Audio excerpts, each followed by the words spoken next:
Hi guys, so I'm still here. Sorry you didn't see anything in March. I'm not going to disappear for 6 months. I still have a long list of ideas for videos. Tonight I'm actually going to do two videos because it would be too long. It's going to be a mismatch. So you're going to see this video where I explain where I've been, and then the second video is going to be what I originally had planned. And then I'll come back later in April with what I had originally scheduled for April. So then we're still on schedule. Or my schedule. I'm making up my head. So I had my gallbladder surgery, and it was remarkable. And it's not the reason really that you haven't seen me. I had no idea how long I might be out of commission for. Turned out to be about 3 days. They make a series of. I have 4 holes. Sometimes they said it takes 5. One's a little bigger because they had to take it out through that hole. But that's it. Just those little holes in my abdomen. No big huge incision to heal from. The first day was almost more uncomfortable than painful, although I may have just been jacked on painkillers. And then for a while, I had a lot of ab pain if I had to go from lying to sitting. So you're using your abs heavily in that motion. But just lying in one position was fine. My diet, I had no appetite for a couple of days, and then my diet went to normal. I've actually gained back 3 of the pounds I lost on the gallbladder friendly diet I was on before. It was low fat, so I actually dropped 8 pounds. So I'm gonna have to finish binging by Easter, and then go back to eating sensibly because I want to keep losing weight. But I am, other than those 3 pounds coming back, very very happy with everything that happened after my surgery. And I got lucky. 2 days later, a day later, something like that, the province of Ontario announced no more elective surgeries. Um, so because they want to focus resources on the pandemic. So I made it in by a hair, and I want to tell you this little bit because it'll give you perspective on what autism does to your perception of things. I was more nervous about waiting before the surgery than the actual surgery. I had looked up statistics, so I knew statistically I'd probably be fine in surgery, and I was excited to see inside an operating room. But the lead up, you have to stop eating and drinking. Plus, I was tired from getting up earlier than normal. And then I got stuck in a chair for about 3 hours. They make you arrive 2 hours before surgery, and mine got delayed a little. I should have had first thing in the morning. If I have surgery again, that's what I'm going to do. Day surgery, anyway. So, day surgery means I got sent home the same day.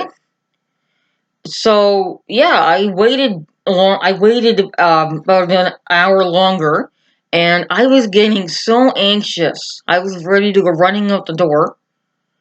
My back was sore from the chair. I was tired, hungry, thirsty. And when you have autism, you don't filter those sensations out. So what might be annoying to you was overwhelming to me. And the longer it goes on for, it becomes harder and harder to tolerate, and my anxiety goes up. And then I actually calmed down once I went into the operating room. Unfortunately, they took my glasses away, and I'm ridiculously nearsighted. So I was all excited to see inside the operating room, and I just saw blurs. People-shaped blurs, trays of blurs, just blurs. So that was really disappointing. And then the recovery, like I said, has been absolutely amazing. Even, I guess up to a few days ago, a few positions I would notice my abs were still sore, but pretty much back to normal. And I had hoped actually to be here about 2 weeks ago doing this video, because I was getting better so quickly. Surgery was on March 13th. I thought I might be doing a video on the 16th or 17th. That's not what happened.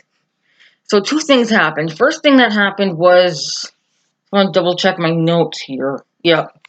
The first thing, I'll make sure I'm not missing details. The first thing that happened was my mouth yeast flared up, which makes it very painful to talk. I need to, when this pandemic is over, I need to pursue this further. I think I need to go talk to my family doctor about it and pursue it. Because for about 5 years now, every time I get sick, or this time I think it was the stress of the surgery on my body, but my mouth will flare up. Google burning mouth syndrome, and one of the causes you'll see is yeast fungus. And that was diagnosed at a walking clinic. And I never really followed up with any other doctors except getting the antifungal medication refilled. So I need to follow that up. And I've been reading about potentially the role of yeast in fibromyalgia, and this is I'm realizing, this yeast problem in my mouth. Maybe this is something systemic going on. So I'll let you guys know if I discover anything new, because this is kind of interesting and I think not that well known. Maybe I can help somebody with this information. But as it pertains to this video, I couldn't talk, or would be very unpleasant to talk. So I put off doing the video. I was waiting for my mouth to heal, which took a lot longer than normal. And then a second thing happened, and they pretty much overlapped. Like, I was a couple days into the mouth thing when I had my meltdown, psychiatric episode, whatever you want to call it. So I'm leading into that now, what happened with my mental health. I thought I would be fine. What? Oh. With this whole pandemic thing, because it didn't really affect my routine, because I'm already not working at home. Or I'm at home not working, rather. That was a backwards sentence.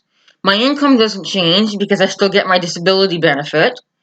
And even if, like, we're not totally forced to stay in our houses here, they're telling us to only leave when necessary. We're not under, like, a lockdown or anything. But even if we had to go where we could not leave the house, I still thought I'd be okay. Because here's my lovely one. I can't read my own writing. Oh, I'm very sedentary anyway. I can read a book for hours on end, watch TV, play a video game. When I would go through periods of unemployment and have my mom on my case telling me, "You've been in the house for 3 days, get out." So, again, also, I'm very good at being by myself, entertaining myself. I think that comes from, some of that's probably my wiring. The way Asperger's has manifested in me, I think I'm probably less social than the average person. But also the other kids wouldn't play with me when I was in school. My brothers were a fair bit older than me. There were no kids on the block my age. So I spent a ton of time playing by myself. So you would think, taking all of that together, everything I just said, I would be handling this okay, or that's what I thought. I thought I'd be handling this okay. I had a huge meltdown. What actually happened was I had a huge meltdown when the Premier of Ontario announced a state of emergency. That made it real. That made it feel like this is actually going to affect me. Because up to that point, I'm like, I sit in the house all day anyway. What's the difference? That made it real. And going into a grocery store and seeing, like, tape on the floor telling, like, where to stand, and it made it feel too real. And I totally lost it. I don't think it qualifies as a major depressive episode because it didn't go on long enough. But for about 3 days, I was basically in bed crying. And not really sleeping, not really eating. And I ended up having a sort of over-the-phone doctor's appointment, which I found very awkward, but it was what I had to do. And I'm sharing this with you because this is the weirdest psychiatric experience I've had. So I thought it was an interesting tidbit, part of the story of Emily here, so to speak. So I talked to my doctor on the phone, and she suggested adding back in a particular antidepressant to my regimen. I'm already on one antidepressant. I've been on it for a long, long time. This second one was added to my regimen once in the past when I was really unstable, and I was on it for a number of months, and probably 6 or 8 months. And then once I was getting more stable, it was decided to take that one out, because they figured at that point the drowsiness and the side effects were outweighing the benefits.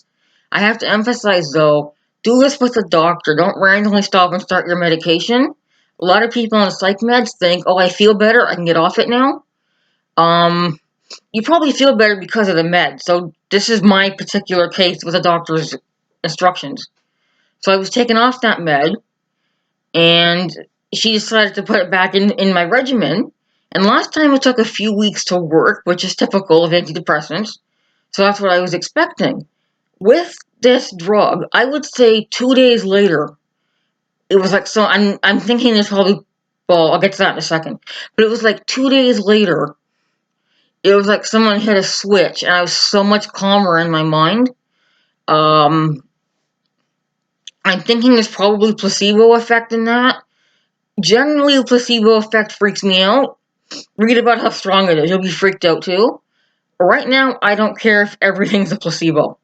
The fact is, it made me feel better. It's not perfect. My sleep needs work. I'm staying up way too late, even by my standards. But it's helping, and that's actually the main reason that you didn't see me after even the mouth cleared up and my mood got better. Is because my sleep was so off. I would have been falling asleep trying to make these videos. So now that that's more normal, although still work to be done, I was able to come here and get back into the swing of this. And yeah, so I'm gonna sort of segue now. This is gonna be ended, and I'm gonna start a second video because it felt too long and mishmashed. But I'm gonna make a video. My next video right now is gonna be some tips for staying in the house all the time, since I'm so good at that anyway. So I'm gonna stop. Excuse me. I'm gonna stop this one here, and I'll pick right up with that topic. Thank you.